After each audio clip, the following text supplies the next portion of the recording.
طرح طرح کے گمان لوگوں کے دل میں آتے ہیں، طرح طرح کے خیالات لوگوں کے دل میں آتے ہیں۔ بیٹی پنڈت کی تھی، جب گھر کی طرف چلی ہے، بستی میں قدم رکھا، بستی والوں میں شور ہو گیا کہ پنڈت جی کی بیٹی دیکھو خون میں نہا کے آئی ہے۔ اللہ اکبر، گاؤں والے لوگ پیچھے پیچھے ہو گئے۔ بچی گھر آئی ہے، اللہ اکبر، باپ نے بیٹی کے ماتھے پہ خون دیکھا۔ باپ تو باپ ہوتا ہے، چاہے وہ کسی بھی دھرم کا ہو۔ تڑپ گیا، کہنے لگا بیٹی بات کیا ہے؟ اس نے کہا بابا میں دودھ لے کر کے گئی تھی اور میرے بھگوان نے دودھ پینے سے انکار کیا، انہوں نے دودھ نہ پیا تو میں نے قسم کھائی تھی کہ اگر دودھ نہیں پیو گے تو میں تمہارے چرنوں میں اپنی جان دے دوں گی۔ یہ کہہ کے میں نے جب سر ان کے قدموں پہ مارا ہے، اللہ اکبر، سر قدموں پہ مارا ہے، وہ کہتی ہے تب میرے جسم میں خون بہا ہے، تب سر پھٹا خون بہنے لگا، لیکن بابا میں دودھ پلا کے آئی ہوں۔ بچی نے جیسی اتنی بات کہی، باپ کہنے لگا کیا کہہ رہی ہو؟ ہاں بابا میں نے دودھ پلایا ہے۔ باپ کہنے لگا بیٹے پوری زندگی گزر گئی اسی پتھر کی عبادت کرتے کرتے، آج تک ہم دودھ نہ پلا سکے، تو ایک دن میں کیسے دودھ پلا سکتی ہے؟ گاؤں والوں نے اتنا سنا، کہنے لگے پنڈت تیری بیٹی جھوٹ بول رہی ہے، دودھ نہیں پلایا ہے، پتھر تو دودھ پی ہی نہیں سکتے، بچی تیری عزت لٹا کے آئی ہے، کسی نے اس کی آبرو لوٹی ہے، اس لیے یہ آ کے باتیں بنا رہی ہے، یہ جھوٹ بول رہی ہے۔ اور یار جب کسی کو بھی عزت کا تانا دیا جاتا ہے تو وہ کسی بھی دھرم کی بیٹی ہو، عزت سب کو پیاری ہوتی ہے۔ جب گاؤں والوں نے کہا تھا کہ تیری بیٹی جھوٹ بول رہی ہے، یہ کہیں منہ کالا کر کے آئی ہے، عزت لٹا کے آئی ہے، یہ بہانہ بنا رہی ہے، باپ نے بیٹی کے قدموں پہ اپنا سر کا جو ٹوپی تھی وہ رکھی اور رکھ کے کہنے لگا بیٹی اے میری بیٹی میری عزت بچا لے، سچ بتا بات کیا ہے؟ بچی کہنے لگی بابا میں دودھ پلا کے آئی ہوں۔ باپ نے کہا جھوٹ نہ بول۔ بچی نے کہا بابا کس کی قسم کھلاتے ہو؟ میں سب کی قسم کھانے تیار ہوں،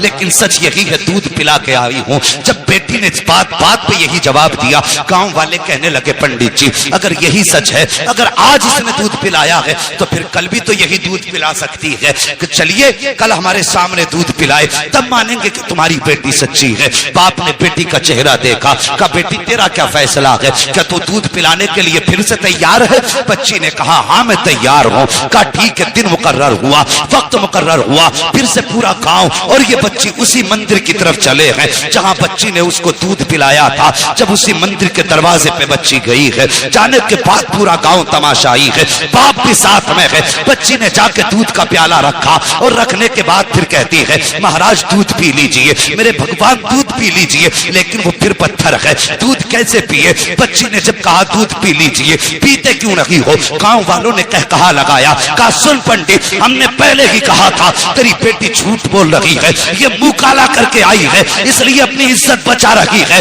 جب اتنی بات بچی نے سنی ہے، بچی کا دل ٹوٹ جاتا ہے، بچی کی آنکھ میں آنسو آئے لیکن ساتھ ہی غصہ بھی آیا۔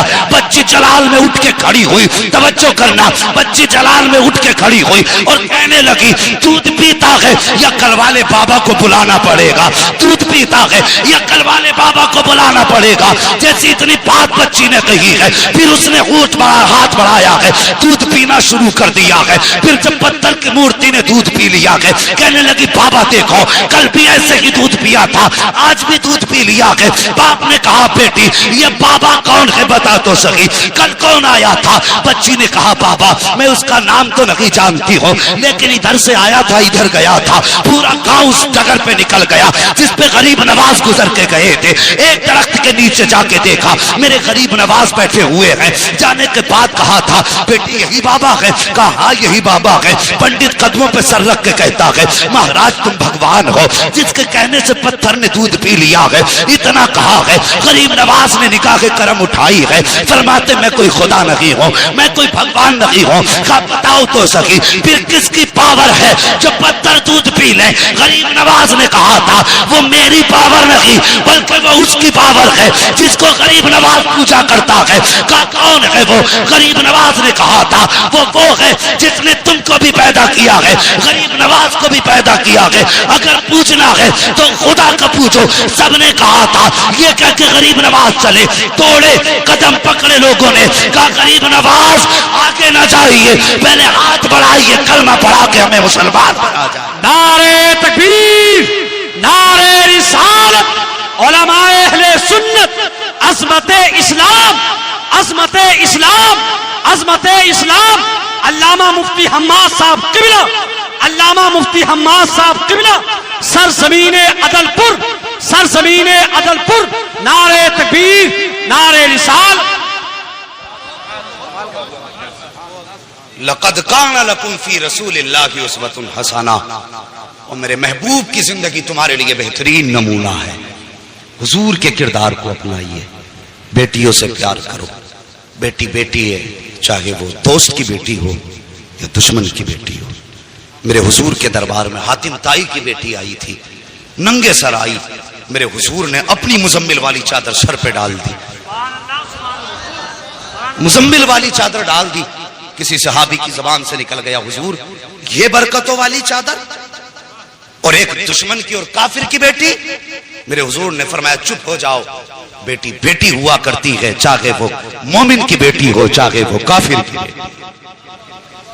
اور جو کافر کی بیٹی کو اتنی عزت دے، اگر اس کی امت کی بیٹی کی آنکھ میں کوئی آنسو دے تو پھر وہ سوچ لے قبر میں مصطفیٰ کا سامنا کیسے کرنا ہے. میرے حضور نے تو فرمایا تھا میری بیٹی میرے جگر کا ٹکڑا ہے. اس دور میں فرمایا تھا جب بیٹیوں کو قتل کرنے پہ لوگ فخر کرتے تھے، فرمایا تھا میری بیٹی میرے جگر کا ٹکڑا ہے. خدا کی قسم حضور کی زبان سے اس جملے کا نکلنا تھا. یہ حضور ہی کے جملے کی برکتیں ہیں. آج ہر گھر میں بیٹی کو اللہ کی رحمت سمجھ کے رکھا جاتا ہے. یہ ان کی زبان کی برکت ہے، ورنہ آج ہم بھی بیٹیوں کو قتل کر رہے ہوتے. ان کے دامن سے جڑنا کیا تھا. خدا کی قسم جو بیٹیوں کو قتل کرنے میں جن کے ماتھے پہ پسینہ نہیں آتا تھا، جس دن سے حضور کا دامن تھاما وہ زمین پہ پیر پھونک کے رکھتے تھے اور ڈرتے تھے کہیں ہمارے پیر کے نیچے چوٹی نہ آ جائے. یہ ہنر کس نے سکھائے؟ میرے حضور کے دامن نے، حضور کے پیار نے. جب تک بکے نہ تھے تو کوئی پوچھتا نہ تھا، تم نے خرید کر ہمیں انمول کر دیا. ہماری تو کوئی عزت ہی نہ تھی. آج جو عزتوں کی معراج ملی ہے نا، خدا کی قسم یہ محمد عربی کے ٹھوکروں کے صدقے میں. اگر پھر صدقہ ان کی ٹھوکروں کا ہے تو جوان ان سے پیار کر، ان سے وفا کر. تیرے گھر میں بیٹی ہے، بے شک وہ تیرے لیے بڑی رحمت ہے اللہ کی، لیکن ایک نظر اسے یہ بھی سوچ کے ڈال لیا کر کہ میرے حضور کو بیٹی بڑی پیاری تھی. خدا کی قسم اللہ ہر نظر کے صدقے میں تجھے مصطفیٰ کے عشق کا ثواب عطا فرمائے. کریں گے نا انشاءاللہ ایسے ہی؟ ہاں بیٹے مانگو، تمہاری مرضی ہے سجدوں میں گر کے، اس لیے کہ ان سے تمہارا نام چلے گا. لیکن کبھی رو کے رب سے بیٹیاں بھی مانگ لیا کرو، اس لیے کہ بیٹے نصیب سے پیدا ہوتے ہیں، بیٹیاں رب کی رحمت بن کے آیا کرتی ہیں. ہاں بیٹی پیدا ہو، چہرہ نہ بگاڑنا، مقدر پہ ناز کرنا. اللہ نے بیٹی دی ہے، یقیناً کوئی نیکی تو نے کی ہے جس کی وجہ سے اللہ تجھ سے اتنا راضی ہوا ہے کہ تیرے آنگن میں بیٹی اتار دی. وہ فرمایا گیا بیٹی کیا آ گیا. بس آخری بات سن لو اور بات ختم کر لو. انشاءاللہ کبھی پھر، انشاءاللہ کبھی پھر بھائی، نہیں کبھی پھر میری بات سمجھیے. میں نہ انشاءاللہ یہ تو خود نہیں پتا ہے کسی کو. اجالے اپنی یادوں کے ہمارے ساتھ رہنے دو، نہ جانے کس گلی میں زندگی کی شام ہو جائے. یہ تو کسی کا کچھ نہیں پتا ہے. نہیں بھائی اللہ اکبر. بات کہہ رہے ہیں تھوڑی سی اعلیٰ حضرت کے تعلق سے کہ تھوڑی سی نہیں دے، مہربانی کریں مجھے.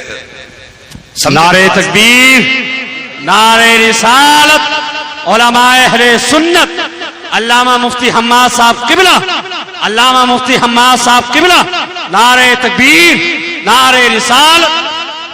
اللہ اکبر.